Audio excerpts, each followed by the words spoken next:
second day probably thinking, Yep. I'm going to get a call, and it never happens. Never happened. And of course, my mom was like, "You okay?" And I'm like, "I'm okay when I'm not okay." You weren't okay. Yeah, exactly. So that's your first bout of, I may not be enough. Yep, my first time of, when I look back in my story, my journey, that's the first time I really felt like that. Got a call from, my uncle coaches for the Chargers now, but he was with the Vikings, and he kind of was my advisor to where to go as a free agent. Okay. So he told me to go with Coach Dungy, because he's like, Coach Dungy, I know him as a man, he's going to give you a fair shake.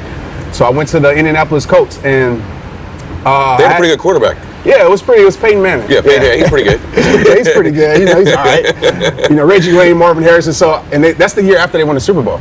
Oh, wow. So it was great to be in that environment. Okay. And So everybody needs to know, he's a wide receiver, and Reggie Wayne and Marvin Harrison, one's a Hall of Famer, one's going to be a Hall of Famer, so Yes. you're in pretty good company and with one of the greatest quarterbacks of all Exactly. time. I mean, it's a dream come true. Dream you know, I had to situation. like pitch myself and not freak out when I first seen these guys, right? I'm sure. So I had a great preseason, probably the best in the NFL that year.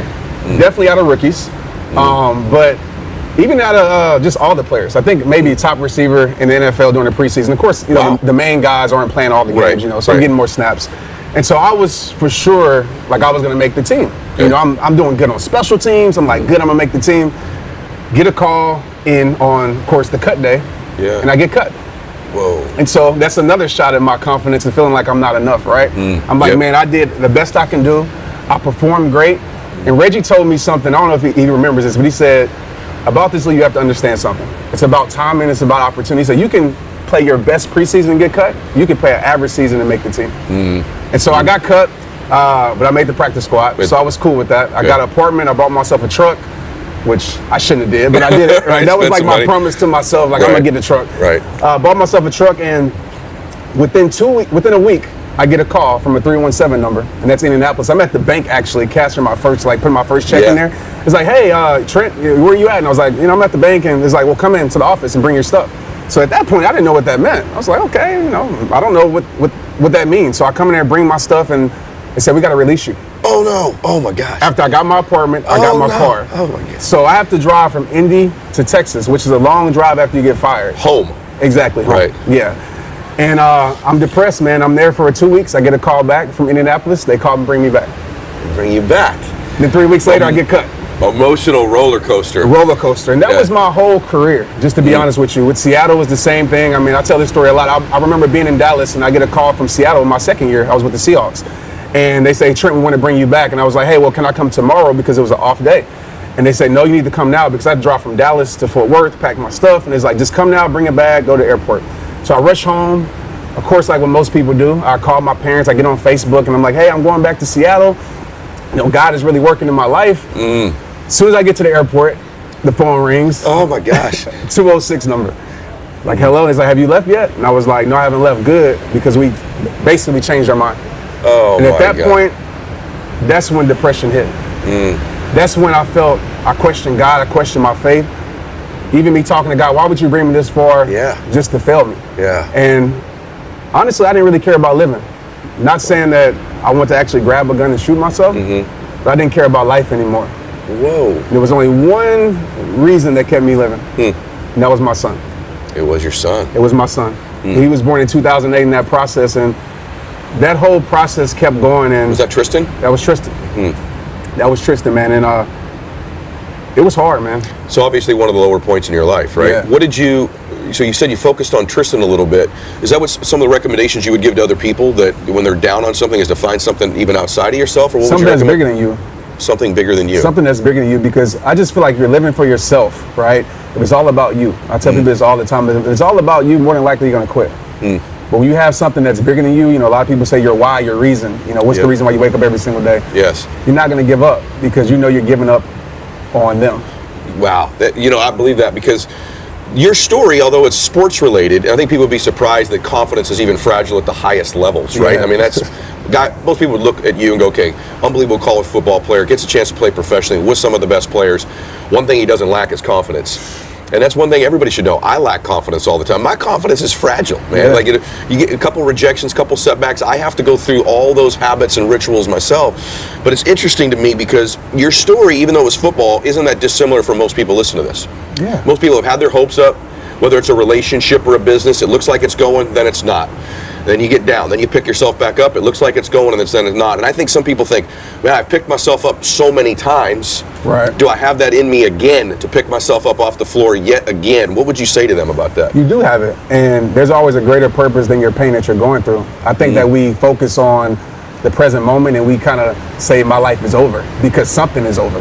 Just because that relationship is over, just because that job is over, doesn't mean your life is over. And I'm like a living testament. I mean, so many. Your story, I'm sure, is a living testament to it. When you just can tell yourself, I don't know, what that something else is. Yes. But there's something more to my life, and that's what I held on to. And I didn't know it would be this. Sure. But I just knew I couldn't afford to keep my life in that place of pain. It's amazing because you and I were talking off camera. It's like oftentimes, this is hokey, it's a meme. Your test can become your testimony. Everything's happening for me and not to me. But these are truths, right? It's always true in hindsight. Like, the fact of the matter is, maybe you'd have played 3 or 4 years in the NFL, had a halfway decent career, saved a couple $100,000 and went into selling, mortgages somewhere or insurance somewhere. You would have never reached the millions of people that you've reached. You wouldn't be sitting here right now. I can guarantee you 100% I wouldn't be here. So if it wasn't for my struggle, if it wasn't for me losing my everything, right, I wouldn't be here. It's amazing. The other thing people can relate to too is like their first big dream didn't happen. Yeah. I do too. Like everyone in your family thought you were gonna be a football player. Everybody had your back on that. Everyone. And then so it's sometimes when our dream fails or a relationship fails, we haven't just let ourselves down. We've let down people all around us, and that impacts people too, right? So you said you focused on Tristan. Yeah. What took place then? So the career ends. Yeah. You've got a son, which we'll talk about in a minute, a little bit about the family life, because all that follow, if you don't follow Trent stuff, you're going to see this is one of the most vulnerable, thoughtful, positive people on all of social media. That's why his following is so big. But he doesn't ever try to come across like he's got it all figured out all the time. That's what I love about you. I don't. Because and neither do I. Why people say, man, you get so excited with your guests here. I'm like, these guests are here for me, right? Like, man. I'm learning from them. I got something to bring to the table. I know I do, but I've learned so much from the people that are my guests, including you on and off camera. So you go through that time, and I know what it's like to have a career like that end as well. I wasn't as good as you were at my sport, but I understand that. So you're focused on your son. What then happened after your career? Right, so I remember being in my mom's room, and it wasn't a magical moment. Like, I wish I could paint this story to tell you that it was some magical moment that led me there, but I remember being in my mom's, in my room in my mom's house, and I remember just looking around my room and seeing like all my football accomplishments. I seen pictures of Tristan, and I broke down and started crying. Like, literally, it wasn't some crazy thing that led me to that. Yeah. And at that moment, and I still live by these words, I said, it all starts with you. I said, you can either sink or you can swim. You can have this be the end of your life or the beginning to something better. Beautiful. And I came up with these words. It's rehab time. I never want to be a speaker. This is my biggest fear, and we can get into that. This is my biggest fear. You ask my parents, they'll tell you I'm the most introverted kid that they have. Me too. I'm an introvert by nature. Me People, too. I don't know how, I don't know how that works, but I'm an introvert. And I had no idea of social media following, any of that. I literally just said it's rehab time. And rehab for me meant putting a strength back into a weakness. If we're all honest, we have something in our life that we can rehab. Yes. Something that we can get better. And so for me, it meant going to the gym at 12 o'clock at night. And this was 2008, so I had one more try with the Redskins. And it's funny how I feel like God can use something to get you out of your funk, even though that's not the it that he wants for your life. And so I ran a 4.3, I got signed with the Redskins, and I'm living this rehab time journey. I get cut, but I was good then. Yeah, you're okay this time. I was okay. It was different than, I just knew that there was something more to my life. Wow. Second situation that really happened, that happened to me that really woke me up was my college roommate committing suicide. One of my best friends. And when that happened, I went to his service, and I realized that life isn't promised. And I realized, this is my boy that was going through struggles, silent battles that I didn't know about. Yes. I felt like I wasn't there for him, so much guilt. I promised him, I said, Aunt, I'm gonna make you more alive in my life than you ever been. Man.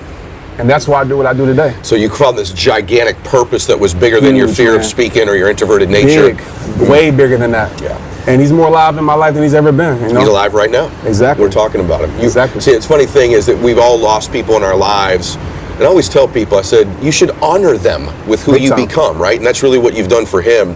There's so many lessons. We've only about 11 minutes into this or 8 minutes into it.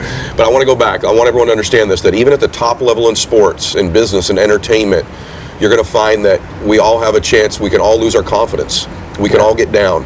We've all struggled with false start after false start, getting our hopes up and being slammed back down. I love your point of finding a purpose bigger than you. I absolutely love that. And then also honoring the people in your life who maybe have transitioned out of it like he has.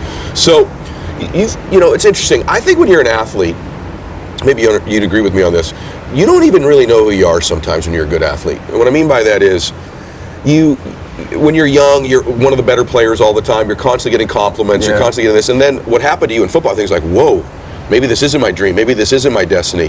And I think another thing a lot of people have that are watching this, they not only struggle with their confidence, because I do. They not only struggle with being introverted, because I do. Right. We've all had these setbacks. But I think it's getting comfortable with who you are, your own skin, right? Like, I think you're a master of this topic, because I think even being an athlete, it's easy to kind of lose yourself in the identity of what you do as opposed to the identity of who you are. Exactly. So many of us, our identity is caught up in our career or who our children are, right? Or who our family is, or our previous story is our identity. And we never really get comfortable with who we are, which is the most powerful people I know are the most self-aware. Yeah. They work on self-love the most. Doesn't mean they like themselves all the time, right? But I think you're kind of an expert on this topic. So talk a little bit about getting comfortable with you, your own skin, who you are. Right. I think one of the best things that you can do is getting to know yourself, stripped of all the identities the world gives you. You know? Yeah. Who are you without the title? Yes. You know, who are you without the significance that the world gives you? And I had to figure that out because, of course, like you said, when I was a football player, and even now at rehab time, you know, the world will give me these titles of who I am. This is your identity. You have to be this person. And when you lose that, you will lose yourself. Golly, that's good. And so dude. I call it protecting my peace. I did it earlier out here. I mean, a beautiful place to protect your peace in Laguna Beach. Yeah. I do it every single day. I protect my peace by diving into who I am, right? My struggles, my insecurities, things I'm tempted by. I get to know myself better. And I think a lot of people, they don't get to know themselves. I don't at either. all. They don't spend time. I mean, I tweeted this out, I Snapchat this out today, and someone says, I can't be by myself. Yes. Yep. And I think one of the greatest successes is to be able to be by yourself and still not feel alone. Oh my gosh, I love that. I love that. Enjoy your own company, man. You know, that's a lot of people that follow me are introverts like you and I try to tell them, I say, you know, one of the cool things about being an introvert, there's always good in what we all have. One of the cool things about being an introvert is, for the most part, we are a little bit comfortable with being by ourselves. Yes. We're almost uncomfortable with the reverse, right? Exactly. And so, but it is important that people take this lesson from you, because I do likewise, and that is just spending some time alone and getting to know yourself better with your own thoughts, whether it be meditation, prayer, or just talking to yourself. That's right. One of the things that's a secret I'll tell everybody about me is I talk to myself a lot. I do it too. Do you really? I do it too all the time. I talk to myself. I tell people, hey, if you're driving next to me in the car, you might see me talking to myself. That guy's crazy. Me too. All the time, I'm so man. glad to hear that. No one's ever said that back to me before. I don't feel so great. Since I was a little boy, probably because I was shy and introverted and there was all this chaos in my life, I started talking to myself. And by the way, it serves me to this day. I take a walk on the beach. If you were walking behind me, you'd think I was delusional, because it's not always quiet time. I'm so glad to hear that back from you. So that's another key. Like, you're loaded with all of these keys of how you transformed yourself. But the rehab time thing fascinates me because it's become a big deal. Yeah. And I think everybody, I mean, I'm in rehab right now on different parts of my personality, on my life. They're in rehab at any given time, right? Like, I talk a lot about balance isn't always, perfect, because I'm rehabbing things at different times. What is rehab time now? We know where it came from now. Right. But what is it now, and what that whole meaning in people's lives? Right. Let's start with that. It's a platform to help people turn their pain into power. If I was Pain to rap into power. Yeah. And that's what I want to do. And it's not just about me. Like, that's the beautiful thing about rehab time. I call them rehabbers, right? My community. Yes. If you see my community, what's so cool about it is that people take rehab for what they need to take it for. For some people, it's fitness. For some people, it's spiritual growth. For some people, it is building your brand, right? Whatever it may be, whatever it is that you need to work on. Yeah. So it's super cool to be able to see that, because that was my vision for it. I didn't want it to be, oh, let me put Trent on the pedestal, he's the guru. No, it's just an environment for anybody to rehab their life. And I just happen to be the face to help you influence that by living it, breathing it, being it. What did that process look like for you? What did you start to do to rehab you? So you got alone, you got to know yourself better, but what were some of the things you did? So I took control of things I could control. I think, for me at least, I don't know if anybody else feels like this watching this, is that we try to control the things that are out of our control. Yes. and it's like it drives you crazy. So I asked myself, what can I control? And so I can control my physical. I can control my mental. So of course I went to the gym. I turned up my physical fitness to a whole nother level. I turned up my mental to a whole nother level. That means I got around people, and for me, it was uncomfortable because I'm an introvert. Asking for help or getting around crowds of people, like that makes me uncomfortable, even to this day as a speaker. But I knew I had to push myself outside of my comfort zone to create a comfortable life, if that makes any sense, right? Total sense. And my spiritual walk. I want to dive into my word more. I want to strengthen my faith more. And so I really like engulf myself in these environments. I call them growth environments, right? Because it's impossible to grow your life if you're around an environment that don't promote growth. And so I don't want to get into this, but actually I do want to get into it. Let's do it. I had to cut friends out of my life. That was a big part of my rehab process. And a lot of people know me for that guy that will help you, remove the bad things from your life. And so I had to let go of friends. Friends that were good for me, but they weren't helping me get to the level I wanted to get to. And they're still my friends today, but I had people in my life that only loved me for who I was. Right? I mean, only loved me for what I did. Not who I was. And I had to realize that when I lost football, I lost a lot of those people. Figure out who they really were. Exactly. And I tell this a lot because a lot of people are afraid to lose people, and I get it. I know it's hard to lose people that you love, whether it's family and friends, but sometimes you have to learn how to love people from a distance. Boy. You do. Stay on that. So you said something now I want to understand. You said they're still in my life. So this is so critical. Because I think people think, wait a minute, I have to call them and say, I am no longer having you. There may be somebody like that in your life, but they're abusive or like adversarial to you. You say you're gone, right? There's those people. That's 1 or 2% of the people in your life. But there's 20 to 40% of the people in your life that association, their proximity of their association doesn't serve you. So just elaborate on that, because you said they're still in your life, but you love them from a distance. I've not ever heard this. So I heard it from you on your content, but nowhere else. So I have 3 levels of people that I try to categorize, and this kind of sounds bad, but I had to take care of my life. I categorize people in. I have associates, people that, I have maybe a business relationship with, or somebody that, just is cordial. Then I have friends. Friends are people that, it's a closer proximity, but I know at the end of the day that if something was to really happen to me, they probably wouldn't be there for me, nor do I expect it. So I believe you have to learn how to trust people for who they are. Like you can't expect a liar to tell the truth. So, and then my 3rd level is family. And family doesn't have to be blood. It doesn't have to be whatever. It's just people that I know at the end of the day, if I was on my deathbed, if rehab time failed, no more blue checks by my name, no more Twitter, none of that. They would still be there for me. And those are the people that I choose to spend my time around. Well, that's a massive distinction. I hope everybody goes back, rewinds this, and plays that part back. It moves me so much because I don't think that it's crass to put people in those categories. And I think people conflate this, and they spend their time with the wrong people out of almost guilt or long-term, like longevity causes me to be around you, right? History. And I also want to go back to something you said, because I want to just stay on this point for a minute, because it's critical to rehabbing an area, is adding new associations and eliminating the old ones, right? Like, I don't get why people go to a gym and get trained by somebody who's out of shape. I just don't understand it. Or they follow social media guru in an area. Like, the people who want to rehab and transform their life, we're going to talk in a minute a story, especially about your son, that just proves how much someone can transform themselves. So if they want to transform themselves, you're the perfect person to follow. If you want to get wealthy, there's people you should follow that are wealthy, right? So, but you said something interesting about, when you cut them out of your life. How do you said that these people, they loved you for what you did, but not who you were, right? I think the other element is you have certain friends who love you conditionally, and that is that you don't change who you are also.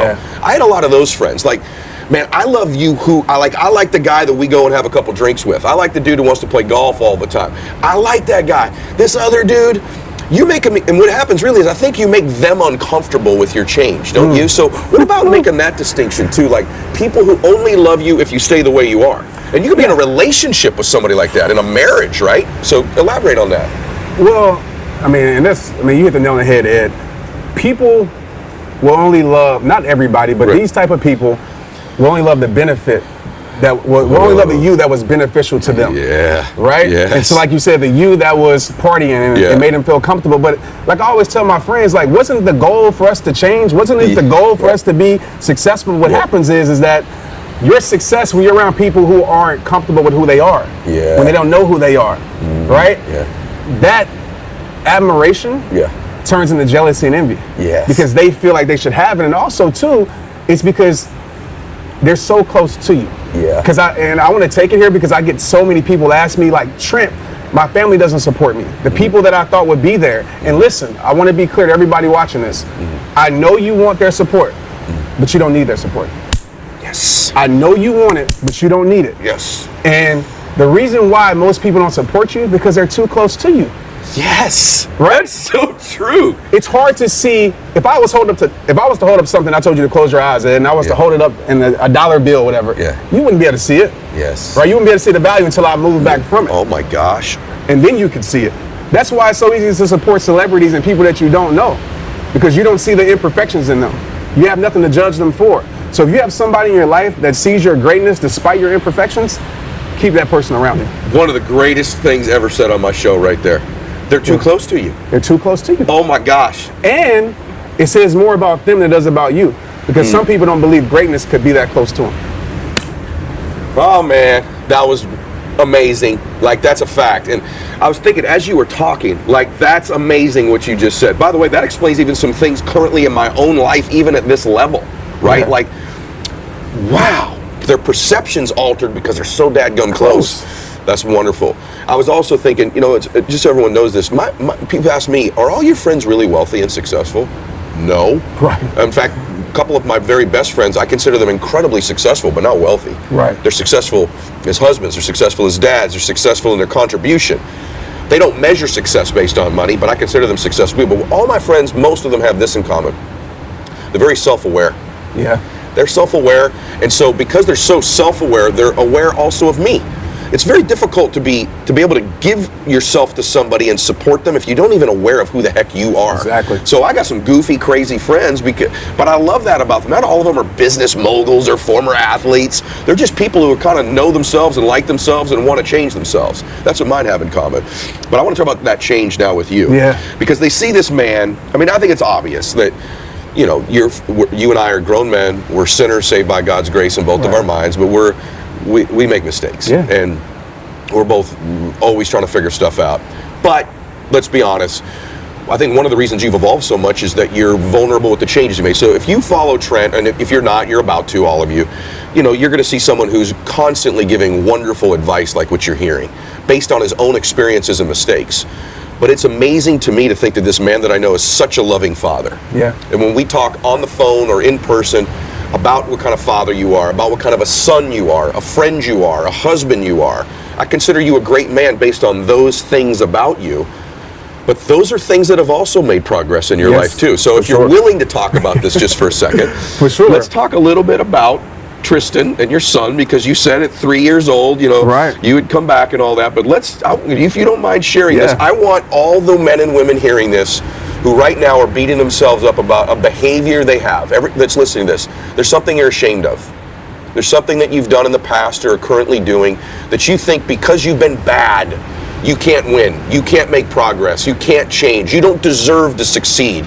And you keep beating yourself up about this, something you've done that you don't feel good about. So if you'd share this, and they can see a total turnaround in somebody share it. Before I share, I'm going to share 3 things real quick because I'll forget. Okay. Where these 3, and some people who follow me might have heard these things, but I came up with these quotes based upon this transformation. Okay. Number 1, I said my transparency will lead to my transformation. And I want them to understand that. Your transparency will lead to your transformation and other people's transformation. Awesome. The second thing that I told myself was see my heart, not my past. Right? Because just because you made some past mistakes doesn't mean your future can't be great. So understand that. So with my story, me and Maria, who's my wife, you know, we didn't have a Cinderella type of, you know, come together and it was so beautiful. We went through a lot. Yeah. You know, Tristan was born out of wedlock. And it hurts me to say this, man. And Tristan knows. So if he ever sees this, he knows. But I was viewing Tristan as a disappointment.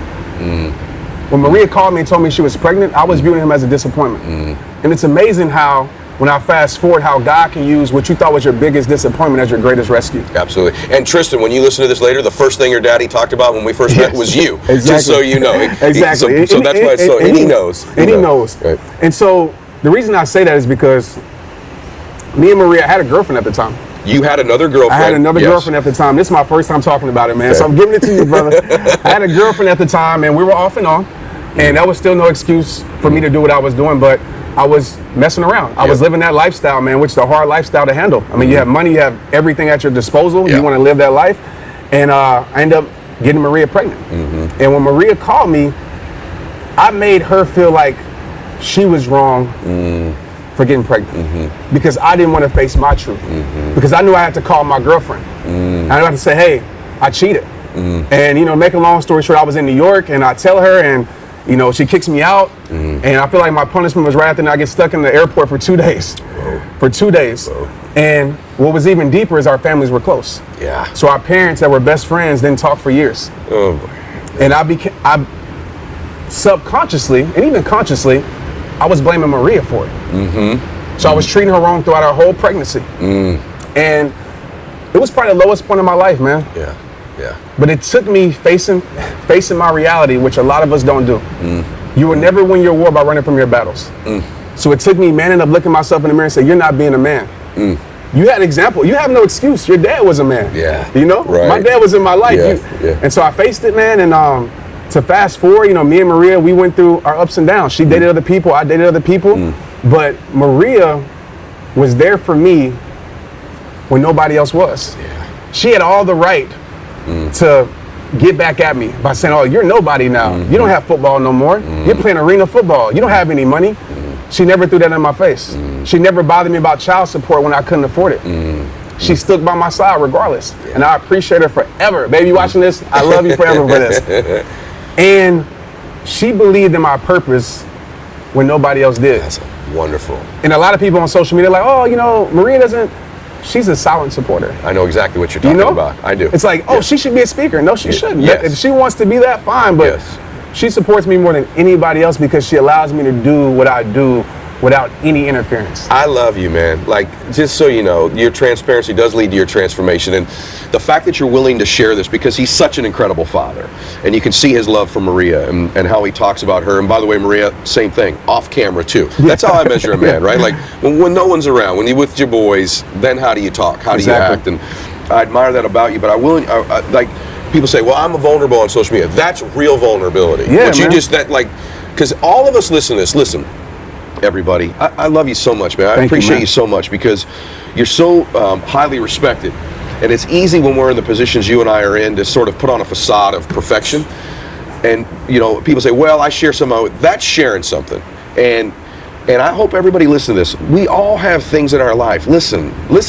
We all have things in our life we're ashamed of. That's right. I was just thinking of something the other day. You know, in the interest of time, I was like, I can't believe I did that. At one age, I'd done something in a classroom on a test in college, you know, and I was like, I can't believe I did that. Like, we all do things we're ashamed of, and what happens is we hold our own sins against ourselves for the rest of our life, and they hold us back from making progress. So the fact that you do share this, it does give you a chance to move past it and to make progress. I'm so impressed with you. I want everyone to hear this message. This man has turned himself into one of the most influential people on the earth about how to transform your life and change your life, and he came from the places he's describing to you. Forget perfection. Forget it. It doesn't exist. You know, and I know in the social media era, it's popular. It's popular, right? Yes. I mean, it's like nobody's really posting their struggles. And I'm not telling you to go on a soapbox and post all your struggles online. You know, I'm not saying that, but just be real. It's okay to show that you're human. It's okay to be embarrassed. I mean, when I first started speaking, it was 10 people that showed up, and it was my family and my friends, but I was proud. Like, I was happy about that. And I just see so many entrepreneurs, influencers trying to fake it till they make it. You're so right. The better thing to do, when we agreed, by the way, we were going to riff today because we share stuff. The better thing to do is to get people rooting for you. And by the way, when you're vulnerable, people root for you. When you show your weaknesses and your bad days and the things that aren't going good. So you shouldn't do it for this reason, but here's the secret. If you want to grow your social media content, if you come across perfect all the time, that kind of gets boring, right? It's not relatable. It's not relatable, it's not true, and people kind of sense it. So, unbelievable story. Just unbelievable. Let's talk some more about family stuff for a second, because you and I are both, let's help people. What I love about today is like every story helped someone, and that's what's great about your content too, that you put out all the time. But you and I are both sharing in something right now that we both come from great families, And my dad right now, so people also listen to this, they're going through something. There's a struggle or a challenge in their life that's serious, right? Maybe it's not that big, but you made it big. And in our case, it is big. So my dad right now is fighting cancer, and my dad is my hero, right? I got a wonderful dad too. And yet every day I get up and work and win and produce, and I don't use that as an excuse. I'm honoring my dad with my life. And your mom's also got cancer right now too. Yeah. Can you talk a little bit about, whatever you want to share about that, but also like, how do you deal with it? How do you continue to get up every day when I'm sure it gets you down? Yeah, it's hard, man. I don't know if I have it all figured out with how to deal with it. You know, I'm still trying to figure that out, but it hit us by surprise. I mean, and just to kind of paint the picture of who my mom is responsible for my dad's faith, my faith. She's the warrior of our family, and out of nowhere, she's just started feeling weak. She went to the doctor. Her mother, my grandmother, passed away a year before, so I think a lot of stress had something to do with that. Passed away from cancer. She went to the doctor, and she had cancer. She had breast and liver cancer, stage 4. Oh boy. They gave her 6 months to live without treatment. With treatment, maybe. It's not a guarantee, of course. She goes through the treatment, and what hurts the worst is seeing somebody you love like change. Yes. And it's like, man, I'm the strong one. Give it to me. Yes. Let me take it. And it was hard because I saw my mom's faith start to weaken.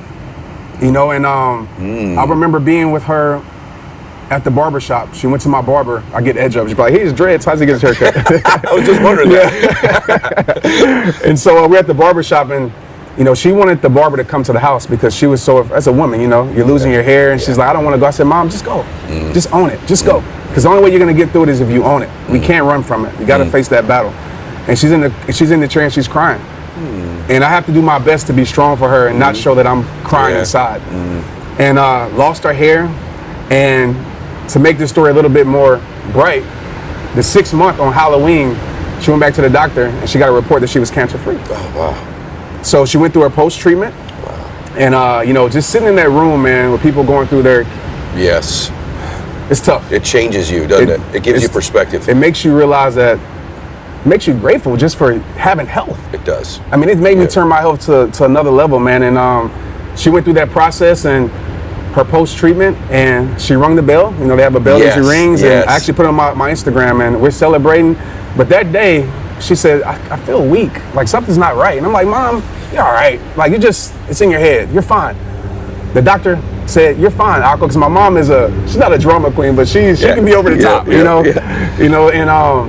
she said, "No, I want to go to the doctor." So she went to the doctor. Make a long story short, she got re-diagnosed with brain cancer. Oh no. And at that moment, it hit me, man. Yeah, of course. I honestly, my faith started to question God. I'm like, I'm doing all this for people, and like, what's going on? Like, my mom is so great. Why her? And in that moment, I just remember my mom always told me, "Don't say why God. Say why not me." And I knew my mother at that moment. It was a bigger purpose in her pain she was going through. Yeah. And so many people in her journey has been strengthened, and she's currently fighting her journey to this day. She's getting better. But it tore me apart, man. It tore me, and it still tears me apart. I'm sorry to hear that, because I relate. So I know your face looks like my face when you talk about it, right? It's interesting, though. It's interesting how, and I don't have all the answers either, but I do know that my dad's cancer, and in your mom's case, it has given me perspective about my own relationships, my own health, my own gratitude. And then here's the other thing maybe you haven't considered. Your mother's cancer just helped millions more people right now through you. That's right. It's amazing that God might choose you or me to have these situations, so we have these platforms to be able to express the important things about life, because it's hard in situations this difficult. How in the world is this happening for me and not to me, right? Or happening for mom and not to mom. But it's amazing how God can take one life and use that life to transform millions of other people's lives. And he chooses average people all the time. And I don't mean to be spiritual with you. I don't care what your faith is, what your religion is. But in almost every faith, in almost every religion, and in my religion and Christianity, which I believe is yours as well, the Lord took 12 average people and took them to transform the world, right? And in every religion, you'll find that average, ordinary people, and sometimes people from deficient backgrounds, whether poor people or people from broken families, are always utilized to make great things happen. And I believe that the Lord's chosen you and your mom to make a difference with this. And so thank you for being willing to share that. No problem, man. Because everybody listening to this, we're all going through this journey together. We're just here to help express the way we're getting through it with you. So thank you so much for that. I want to ask you a question, though, about this rehab thing. Yeah. There are people listening who go, I want to do this, and I do need to start to accept myself better. I do need to start to, you call it self-love, like myself more, appreciate myself more, have more confidence, whatever it is. But I've got 20 years. I'm 20 years old. I got 20 years of not doing it. Or I got 25 years of not doing it, or 30 years of not having confidence, not loving myself, not believing in myself. What would you say to me? What could be something practically that I could do, a step, something that you do that can start that process of turning that around? Any practical step, any thought, any idea for them? As far as them turning that negative process for 20 or 30 years into like, okay, how do I want to change it. I got it. I got to love myself more. I got to like myself more. I got to have more confidence. How? Yeah. I would say, first of all, you have to own it. That's the first step. You will never heal what you're in denial from. It doesn't work at all. You know, some of us, we try to mask it. We try to tuck it in. We try to suppress it. And one of the things that I love to say, suppression will lead to depression. So own it. That's the first thing. Own it that, okay, hey, embarrass yourself. You know, that's one of my things for 2019. I want to embarrass myself. I want to tell people, hey, I'm not the smartest guy in this. Hey, I don't have it all figured out. It's cool. I lacked confidence for 20 years. Who cares? You know how many people have lacked so many things for so many years that turned it around? Like, you're one decision, one choice away, and a commitment away from changing your life. So first of all, own it. The second thing I would tell you to do is get around a growth environment of people that help you build it. Must change your environment. Yeah, it's simple. I mean, if you took a flower, right? You can say the most beautiful flower in the world. If you took that flower and you put that flower in the wrong environment, what's going to happen to that flower? It's going to die, right? It's going to wither away. And so look at your life as that flower. Right? Change your environment. When the flower doesn't blossom, we don't blame the environment. We don't blame the flower. What do we do? It's the environment. We change the environment. Yes, exactly. So if you're not growing, take a look at the people around you. And like I said, don't feel guilty for recognizing your worth. Don't feel guilty for wanting to better your life. Don't feel guilty for, as I like to say, making the world respect your greatness. So get around that. And then I would tell you to start with what you can control. Find one thing that you can control that's totally in your control. It doesn't depend on how many people like your post or anything. What's one thing that you can control and become consistent with it? Consistency will change your life. I'm not the most talented speaker, right? I'm not the most talented whatever, but I'm the most consistent at living my purpose. I've been doing this for a decade, right? And so be consistent, and I promise you, over time, consistency will make you a go-to person. Well, I could not answer that better.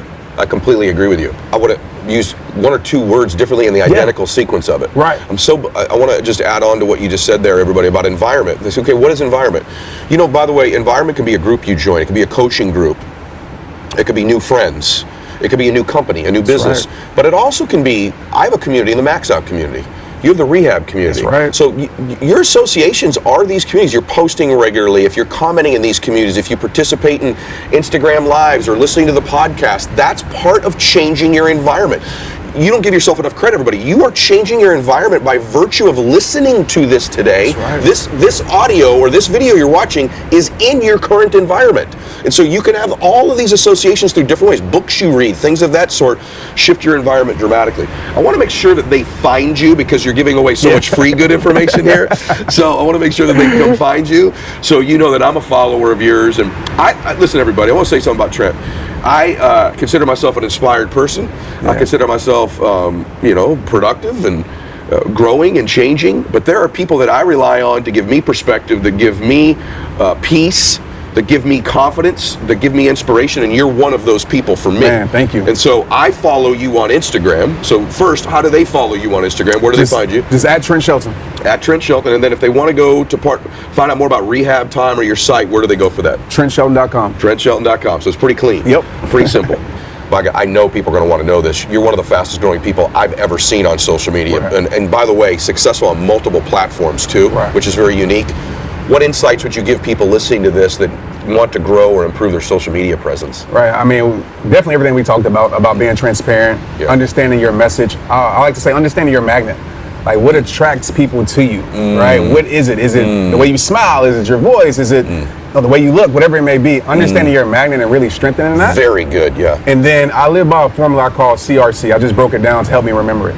The first C stands for content. You want high level content. And understand when I mean high level, it doesn't mean that you have to have some big production. If you see most of my videos, I started with my cell phone. Me too. You know, just right to it. And to be honest with you, those videos get more views than my production. Can I just say something? 100% the case with me too. Exactly. Same thing. Yeah. So high level content. Second is relationships. And that's why I love how me and you came together. It's like, it's no ego involved. It's like, how can I help you? How can I serve you? Trent, you know, vice versa. And I think a lot of times we think, oh, we can't connect with this person because they're in our space. Yeah. No, build those relationships. And as far as even on a deeper version of that, not just with influencers or somebody that might be in your space, with your community. Build relationships with, those are the people who help you become who you are. And it just baffles me how some people just forget about those people. So true. So I'm in my DMs, I call people. Me too. You know, I'm in my comments because I can't answer everyone. Right. But I want to connect with them to let them know that I do care. Yes. So build those relationships, and then the last C would be consistency. Yeah. And that's the thing. I mean, especially in the social media era now, like, you have to be consistent. If you're not consistent, you will be forgotten. You know, so be consistent, not just in what you post, but also too in your lifestyle. You know, you shouldn't come with an on-off switch, right? People should know who you are. Yes. People should know who you are. So I know if I go to your page, I know exactly what I'm going to get for you. Yes. I know it's not going to be some curveball. Right. I know exactly what I'm going to get from you. And I think that's how you build a good following. I could not agree more. What wonderful tips. By the way, the magnet I've never heard before. Yeah. And let's just talk about the magnet for a second. Like, the consistency part. By the way, that's the hardest part. Yeah. Is being consistent, and it's just mainly documenting who you are. But that is work. I totally agree with you about being engaged in your relationships with comments and DMs. That's just mandatory. But for some of you that are, your magnet could be lots of things. As you said, your magnet could be your message. Your magnet could be your physical beauty. Your magnet could be that you're a mom and working and you're showing that process with your children and people relate to that. Your magnet could be your stuff. Your magnet could be your struggle. That's right. Your magnet could be your transformation. But you got to figure out what your magnet is, because it's different for so many different people. And my magnet's changed over time. You know, initially it was kind of like a fitness thing, then I moved into personal development, and that's just, the magnet's changed. So, wonderful point. What if someone asked you, Trent, I'm struggling to find my purpose. So, and I'm sure for you, like you said, like, football ended, you didn't know your purpose was going to be this. So I want to find my purpose. I want to help people. I love people. I want to make a difference. My intentions are good, but I'm not sure I know what my purpose is. What would you say?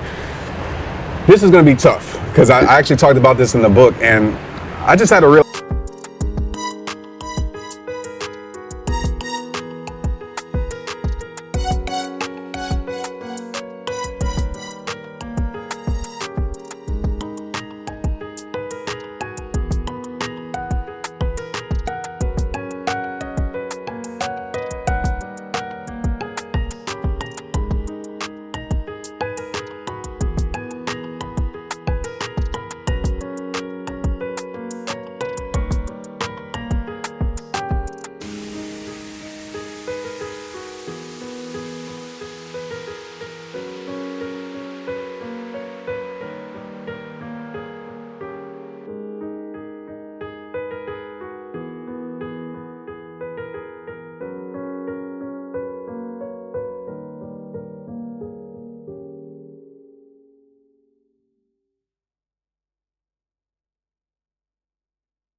realization, and it might not be true for everybody, and we can like dialogue about this. I think it'd be great.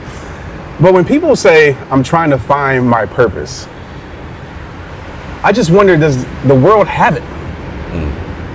You know? What do you mean? Like, does the, you know, I think when you search for something, a lot of times we don't find our purpose. What we find is what we want.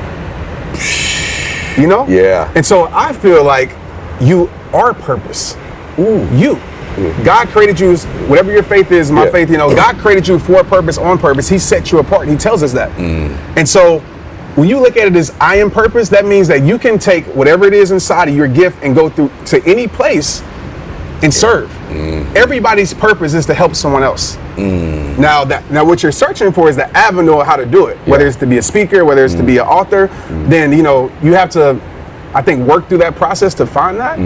But I think the first step is knowing that I am purpose. Wow.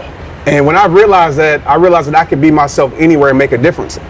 So I don't have a platform. You don't need a platform. Your platform is this world. Yes. You can log off right now and go talk to somebody. And I think you said that in one of your stories about how you met a guy and just recently. Yeah. And it was like, there you go. Yeah.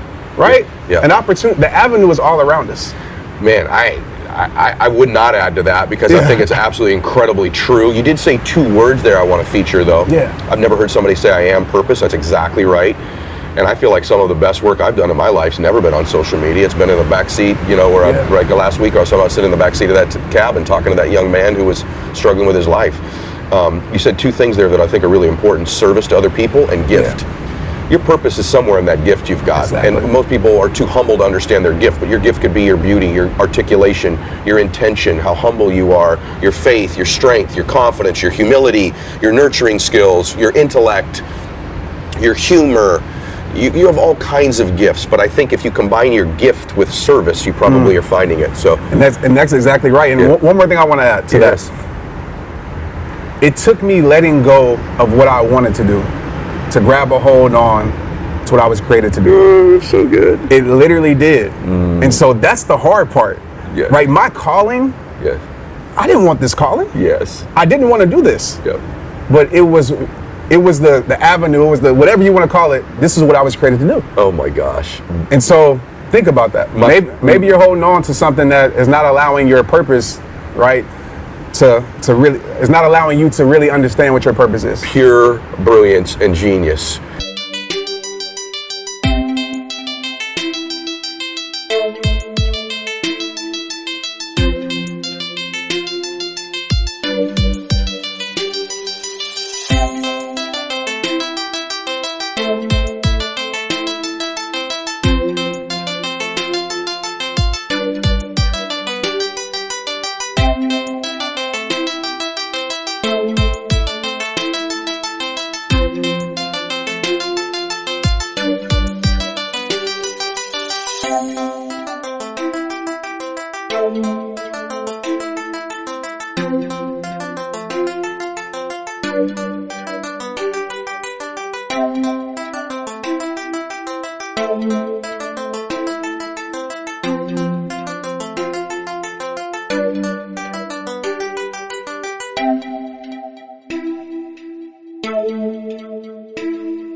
And if you'll allow me, we were talking about this off camera, whereas it's not only even sometimes what you think you want to do, but it's also what everybody around you thinks. Like everyone thought your purpose was to be this football player.